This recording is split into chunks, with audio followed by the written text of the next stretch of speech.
Hello, welcome to the Basketball Soapbox, episode 42, as we look back at the first round here on Friday night's games and Saturday night's games in the NBA playoffs, the first round here. And we look ahead at the Celtics and Hawks, Knicks and Cavs, and finally Minnesota and Denver Nuggets. And we look ahead to Saturday's games, which start off at 1 p.m.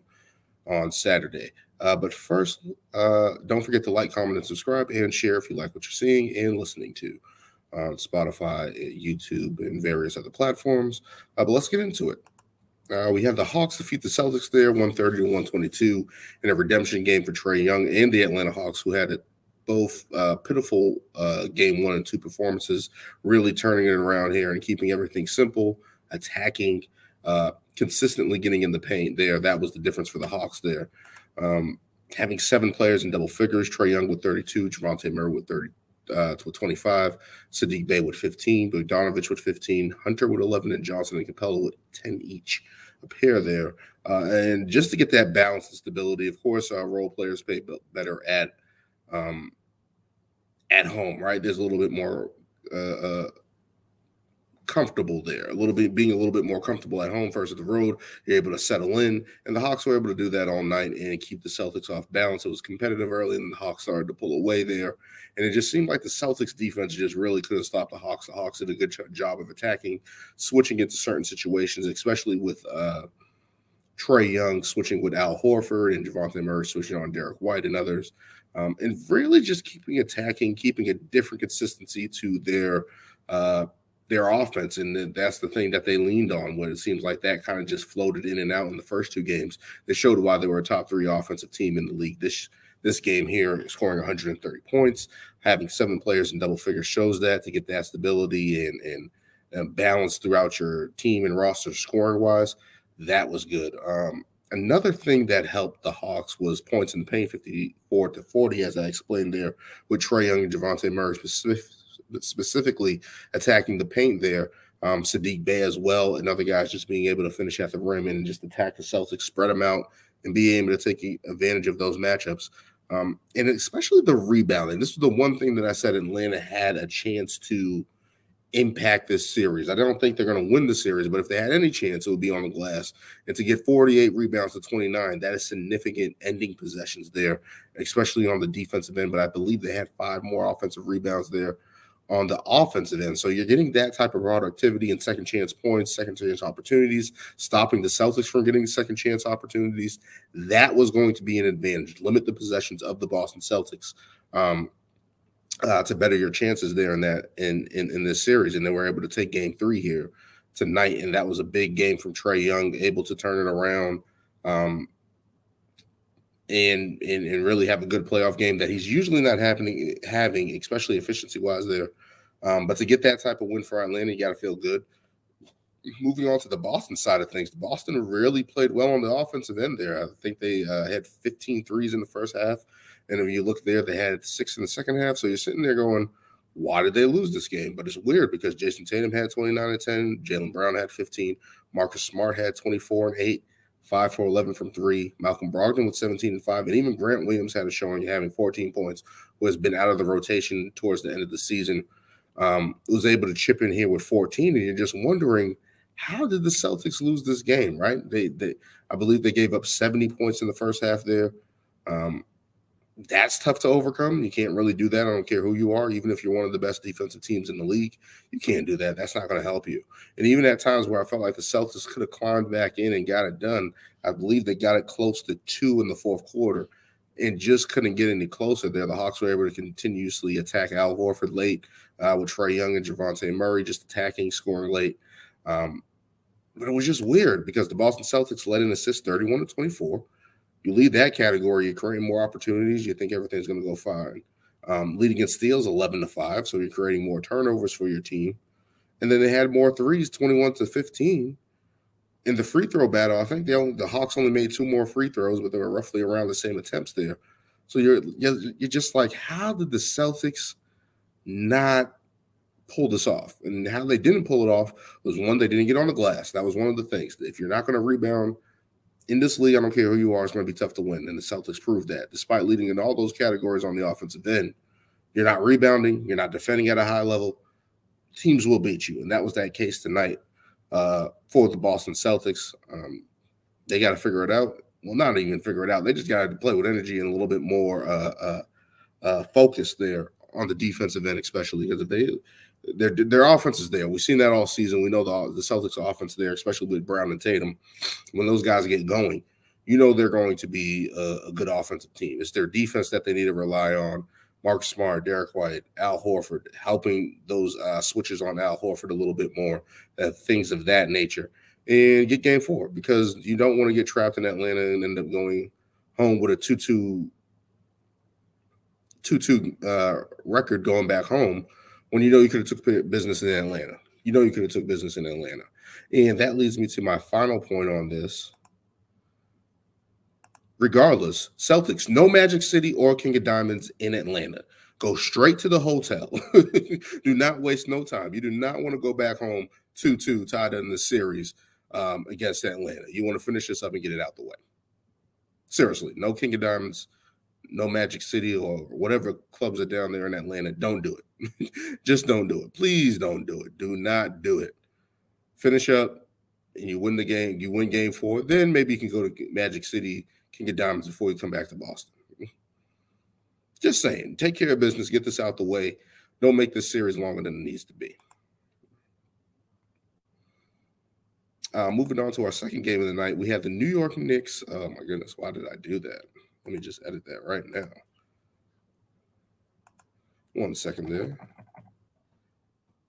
Ugh. There we go. All right, in our second game of the night, we have the Knicks defeat the Cavs 99-79 in a slugfest, literally a slugfest. The Knicks held the Cleveland Cavaliers 32 points in the first half, really just being stifling defensively, really shutting things down to that point, and really just a throwback game to the 90s. There were missed threes. Everyone shot poorly. The free throws are terrible. Everybody shot poorly. It was just a slugfest. Bigs fighting for every inch. Guards fighting for every possession. Like, everything mattered in this game. And the Knicks were just able to cruise throughout this game. Jalen Brunson with 21-6, really powering them. R.J. Barrett with a nice game with 19-8. Really just overpowering the Cleveland Cavaliers, who their guards just couldn't get off tonight. And just a lack of intensity from the Cleveland Cavaliers on their side. But Jalen Brunson, of course, and R.J. Barrett having good offensive game. Julius Randle had 11, I believe. But let's get into the defensive Josh Hart and Emmanuel quickly. I did say that these guys can have an advantage there defensively with Quentin Grimes there. And I felt like that could have been an advantage to the Knicks heading into this series, especially with those two guys going at Garland, going at Donovan Mitchell. These guys are a little bit bigger than them, can wear them down, put their weight on them, switch, have a little bit better ability to switch there, and really impact the game in that way. And they were able to do that, and they played intensely, both chipping in, scoring in double figures. I believe Josh Hart had 13, and Emmanuel quickly had 11. And in the game where you're thinking, hey, that's not a lot of points there. That's only 24 points between those two guys. How is that different from anything else? But the way they were playing defense overall as a team and really able to just short the possessions for the Cleveland Cavaliers, it was tough for Cleveland on the night, and the Knicks just powered them in that Garden crowd and really paid dividends for them. Moving on to the Cleveland side of things, they really didn't. Donovan Mitchell had an okay game, but they've really had a bad night from Garland and LeVert. 11 from 38 from the field, shooting 28%. And I said that when you're not giving Donovan Mitchell help on that offensive side of the ball, it can be really difficult to score, especially with Cleveland, who plays at a slow pace. And when their bigs aren't high volume scorers, they're good around 15, 10 points a game right there, maybe a little bit more if they have a great night. But other than that, if those guys aren't scoring next to Donovan Mitchell, it's going to be a tough series. And especially when you're shooting 28% against the Knicks in the Garden, it's going to be a tough night. It's going to be a tough night for sure when you look at that. Like, it's really going to be tough. Like, I can't even think of a way that you can go into the Garden and not play well offensively and have a chance to win, especially when your main guard, Donovan Mitchell's he's only having an okay game. When you're not spreading the floor, you're not creating those opportunities to score for yourself. and opening up the floor for him to be more dynamic, it's going to be tough for anybody to win in that guard. I'm telling you right now, it's going to be tough. Moving on to the main thing I think is a big factor in this game. The bench scoring of Cleveland is just not there, non-existent, and it was never addressed. The three-point shooting was never addressed. They tried to get Karis LeVert in the starting lineup and see if that was going to help. That was really their only card to play. Maybe Cedi Osman can be in that position at some point. But when you really do that, you're looking at this like you lose the bench battle 14-39. That's 25 points. You lost by 20. That's not a real good recipe for success, especially on the road. And I know it's only game 3, and I know that's I know it's only one game in the Garden. Of course, game 4 is still there. But to play that poorly, they have to figure it out. And this has been an issue towards the end of the season. People were like, why did you get rid of Kevin Love and all these other things? And maybe he was just wearing his time out there. Maybe he was run down. Maybe he was washed, whatever the case may be. They never addressed that situation for Cleveland. They addressed the guard play. They addressed the scoring. They needed a big guy that can get a playmaker. They did a little bit better than Atlanta in that situation, especially getting Donovan Mitchell, no question. But when you sit there and you look at the overall team, when you look at championship teams, when you look at contenders, not only do they have a good starting 5, they also have a couple bench guys that can contribute. And guys like Cedi Osman and Isaac Okoro and Ricky Rubio, those guys are nice, but you need a little bit more pop on that bench, especially right now. And again, I think Cleveland's 1 or 2 years away, but this is going to be a glaring issue. They're kind of like the Suns a little bit, not offensively, but just in terms of bench depth, right? Like their bench is a little bit better than Phoenix, but not enough to turn the tide, I think, in certain situations. And we saw it tonight. When they're not available, when they're not hitting shots, when they're not helping their team, you lead to blowouts. It doesn't matter what the offensive does. Darius Garland and Karis LeVert can shoot like crap all day. But when you don't have a bench that's able to come in and being able to contribute, it's going to be tough to win, for sure. It's going to be tough to win for the Cleveland Cavaliers. But the Knicks go up 2-1 in this series. Moving on to our final game of Friday night, we have the Denver Nuggets going up 3-0 against the Minnesota Timberwolves, 120-111. And this is a little bit more competitive game than the first one. The last 2 games for the Minnesota Timberwolves, I will say those games have been a little bit more competitive from the sides, especially with Anthony Edwards. But Michael Porter Jr. getting 25 points and 9 rebounds. Joker with 20 points, 12 assists, and 11 rebounds. Another playoff triple-double for him. And as well as Jamal Murray adding 18 points and 9 assists. So you're getting those 3 guys, the big main 3 guys of Denver, playing that well offensively. They're going to be difficult to beat. Aaron Gordon was also nice in this game and has been solid throughout the series. But to get that type of production, I feel like that's something here that Michael Porter Jr. needed. He needed to be on the forefront and be a leader scorer because that's what he does, builds a little bit more confidence. And as I said, in these rounds, especially when I talk about these rounds where I feel like they're already determined, just a matter of time, I feel like a lot of teams can just use these games as a stepping stone, right? Like they can use this as a way to build their guys up, their other guys up, because in later rounds, you're going to need these guys. You're going to need Michael Porter Jr. to be good. You're going to need Brown to be good. You're going to need Braun to be good. You're going to need all these other guys, KCP, to pick up their confidence to be good down the road, because when Joker doesn't have it tonight, when he's not having it on the offensive end, when Jamal Murray's struggling from the field, you're going to need other guys to step up. So to get that type of production from these guys here throughout the roster of Denver is good. And I really feel like they're using this first round to just get their feet wet, right? Like, especially ending the season, what they did. I think they were only 1 game above 500 heading into the playoffs. So to find that balance and get these guys a little bit more confident, a little bit mojo. The Timberwolves, of course, I don't think they're going to be in a chance to win this series, but to get a best shot from Minnesota, they are playing better, trying to figure it out. So to get that type of test right now in the first round, I feel like that's better for the Denver Nuggets, right? Like, that's what you want. You want to be tested, but you want to be able to put these teams away. And that's what they've been able to do so far, going up 3-0 in the series. And I just don't see an answer for Minnesota. Maybe they can steal a game here, but it's going to be difficult to win in Denver anyway, right? Like, I mean, in Minnesota anyway, right? Sorry. But in general, I don't know. let's get to the Minnesota side of things, right? Like Anthony Edwards having another big night. I believe he had 41 in game 2, 36, 5, and 7 here in this game. Karl Anthony Towns chipped in with 27 and 7, and Rudy Gobert had 18 points, 10 rebounds, and 0 blocks. And the reason why I specify point out the 0 blocks from Rudy Gobert, it just speaks to the dynamic of the team when this team is getting spread out, when this team is getting pulled, when Rudy Gobert and Karl Anthony Towns have to chase all these pick and rolls, switch out, try to guard it. It's going to be difficult to do so. And I just feel like the fit of this team right here, right now, is just not working, right? Like we all thought this trade, when the trade happened, I did say, hey, I understand why they did it. Improve their defensive rebound, improve their block shots, rim protection. You have an anchor down there. You have a 3-time defensive player of the year, Rudy Gobert. But we've seen it not work in this type of situation, right? We've seen it not work. We've seen it not work because of just Rudy's capacity to score on the offensive end. He's not a high skilled big there. And you think the fit next to Towns, they'd be able to play a little bit more inside out, do a little bit more pick and rolls, pick and pops, certain things like that. But ultimately, their best player, Anthony Edwards, needs spacing.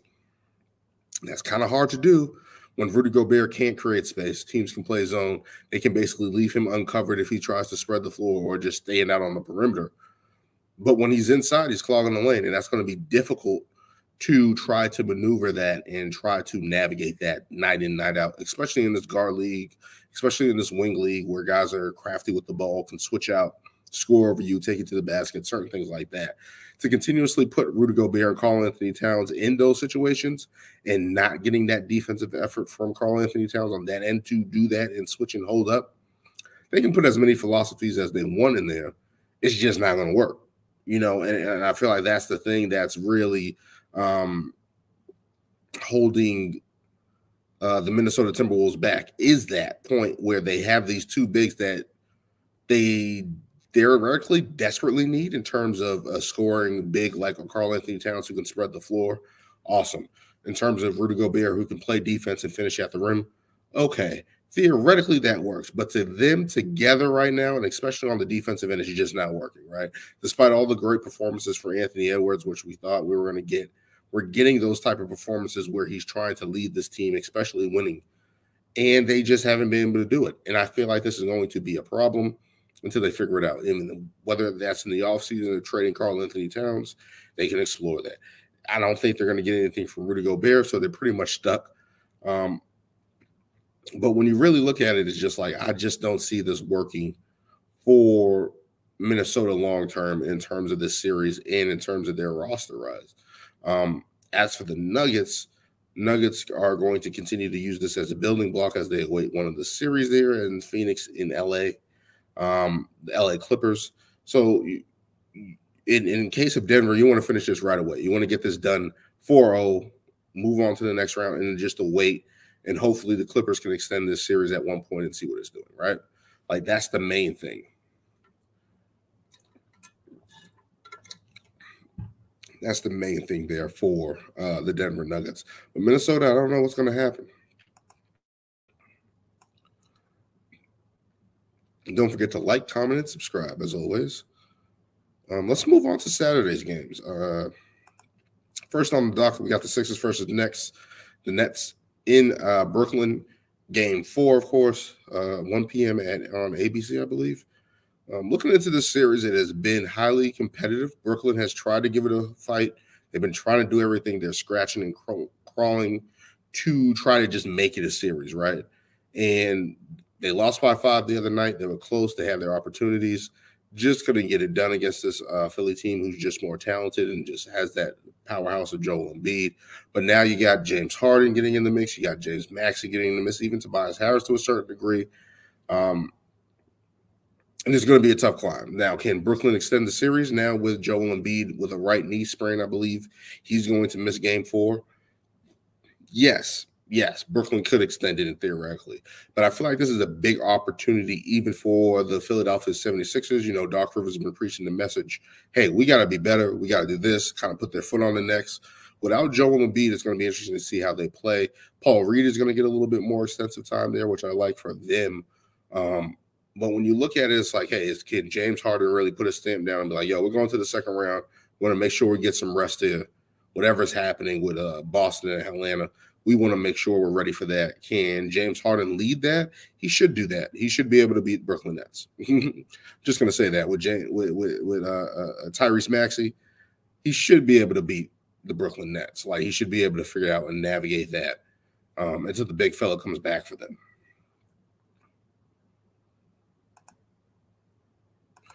Moving on to one of the series that was supposed to be a banger if everyone was healthy.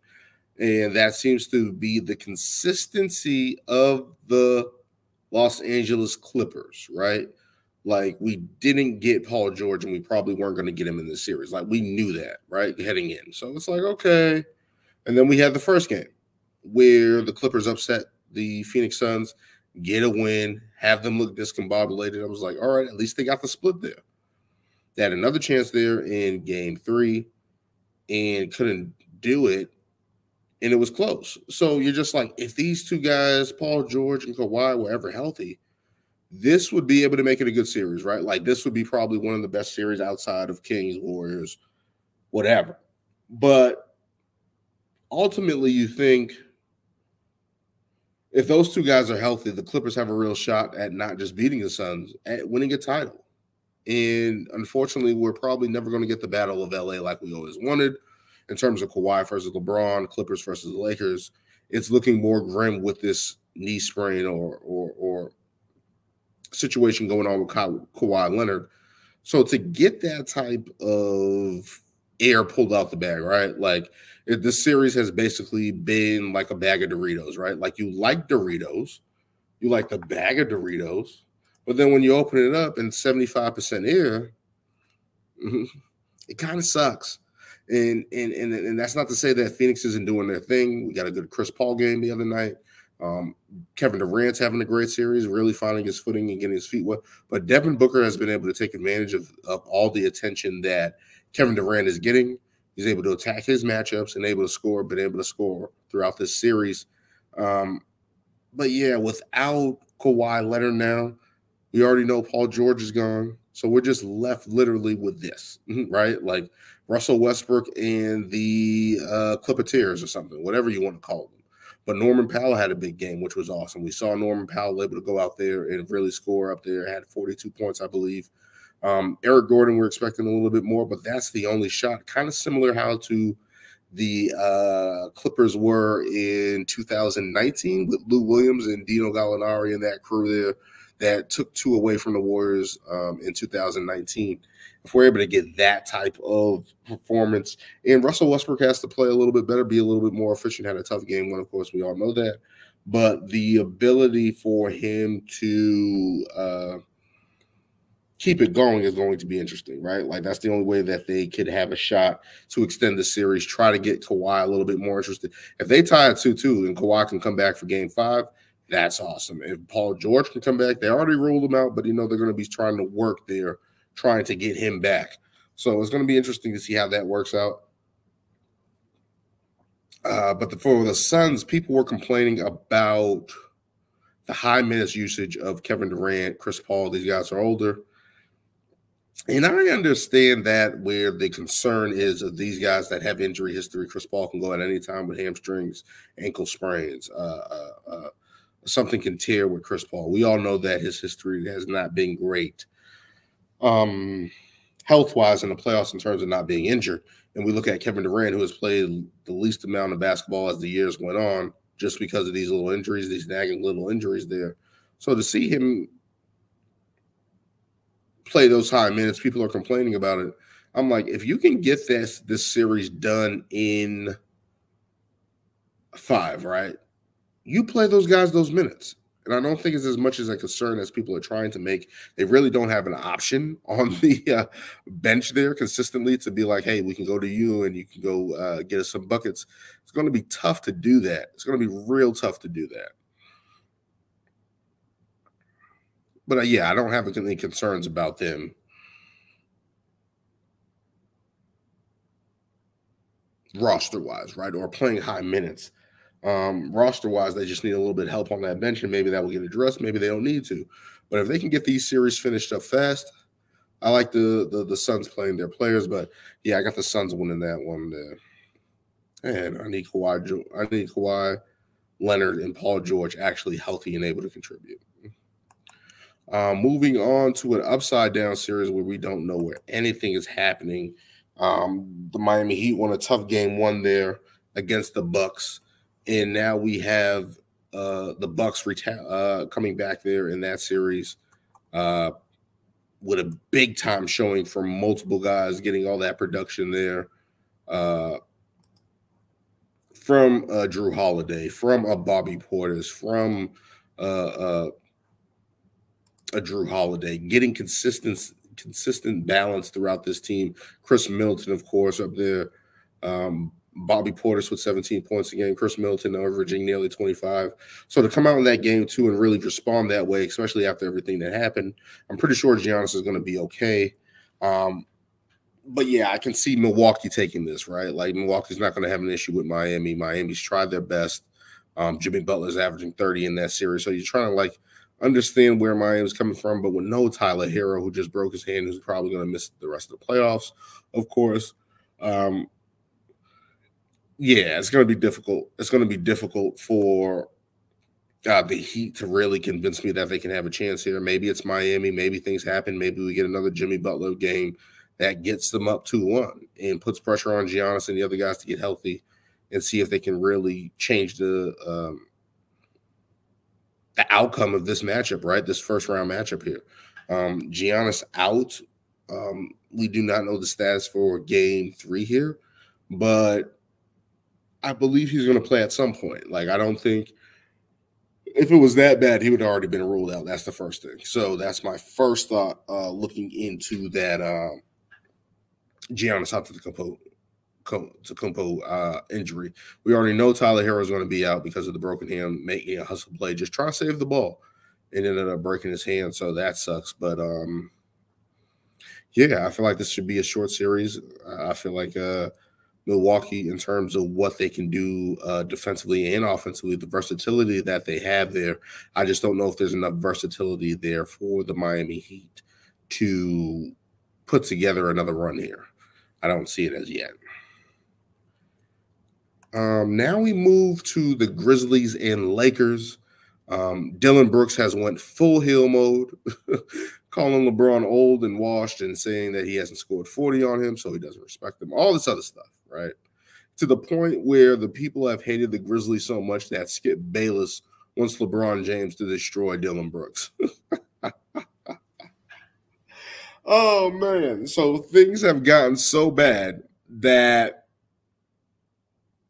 Skip Bayless wants LeBron James to destroy Dylan Brooks, right? And that's quite possibly what's going to happen. But as we look at this series overall, for the Grizzlies to go out the other night and get another win like that,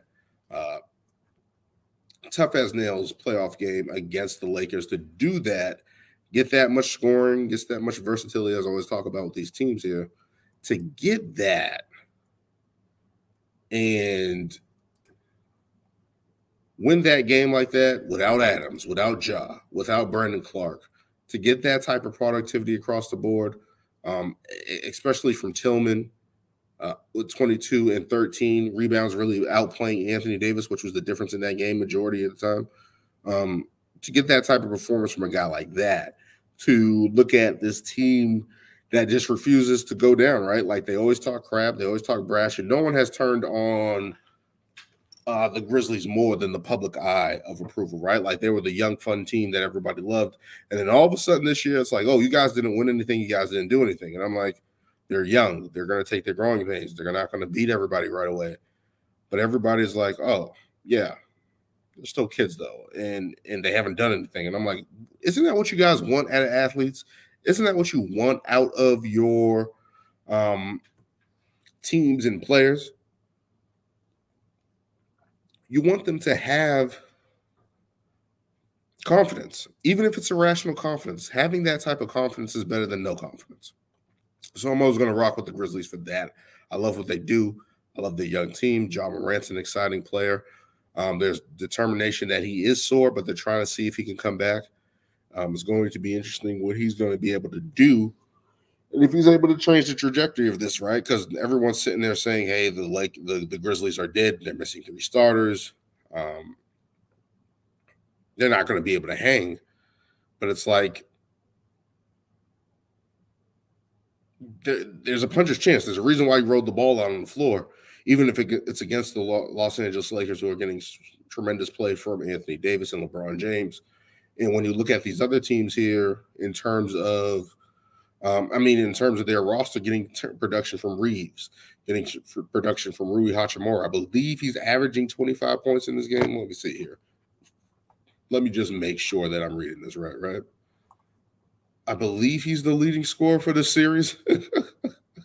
Let me just check, because Rui Hachimura has just changed his whole trajectory of his free agency, or whatever the case would be.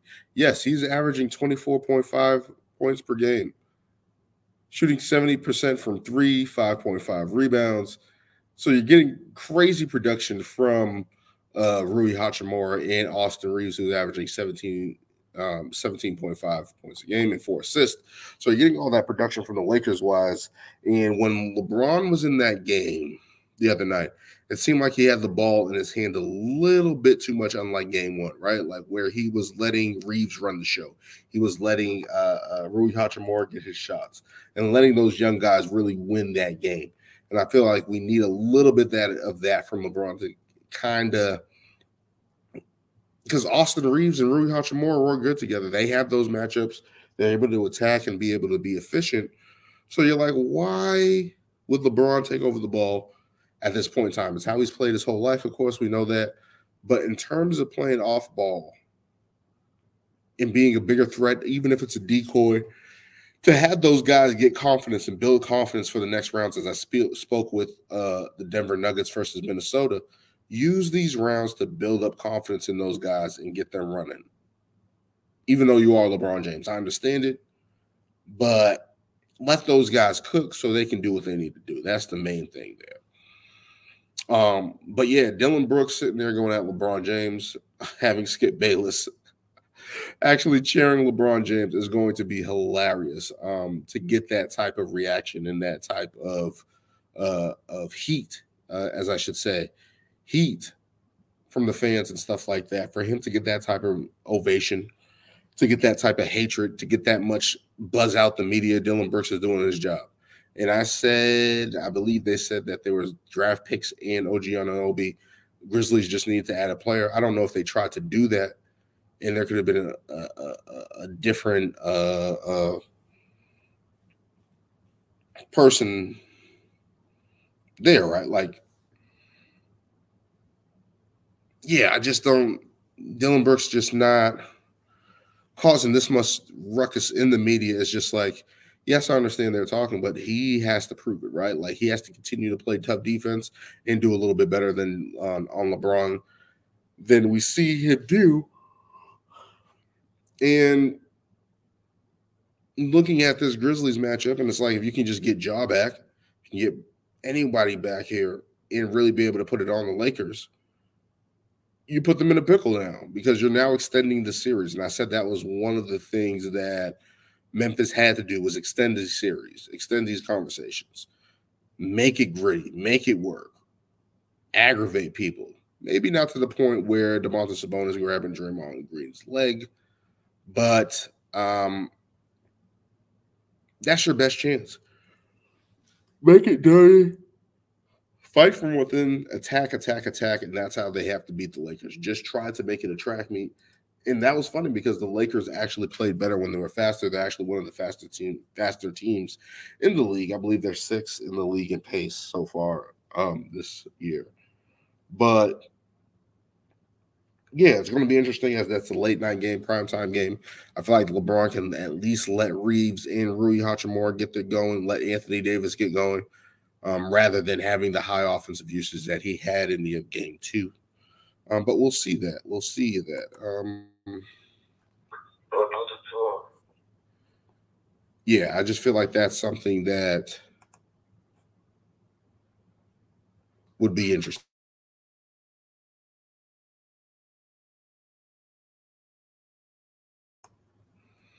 But yeah, finishing up there with that, I wanted to touch base on something else. Let me just type it in here.